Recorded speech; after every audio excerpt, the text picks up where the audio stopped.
येत्या मंगळवारी राज्यातील झेडपी निवडणुकांची घोषणा होण्याची शक्यता आहे।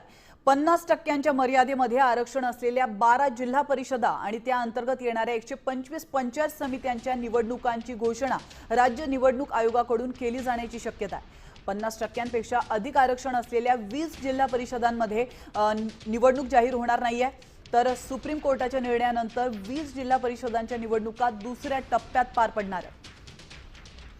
ग्राफिकच्या माध्यमातून नजर टाकूयात 50% आरक्षण मर्यादा ओलांडलेल्या जिल्हा परिषदांवर।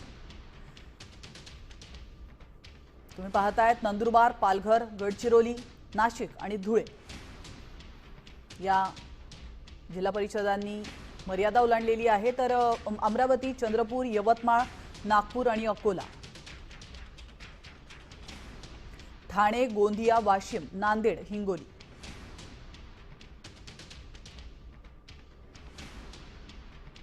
वर्धा, जळगाव, बुलढाणा आणि भंडारा, त्याचप्रमाणे लातूर या ठिकाणी देखील 50% आरक्षण मर्यादा ओलांडण्यात आली।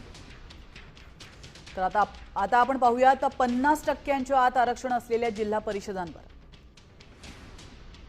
आपण पाहतोय लातूर, परभणी, छत्रपती संभाजीनगर आणि धाराशिव, सोलापूर, कोल्हापूर, पुणे, सातारा, सांगली, रायगड, रत्नागिरी, सिंधुदुर्ग।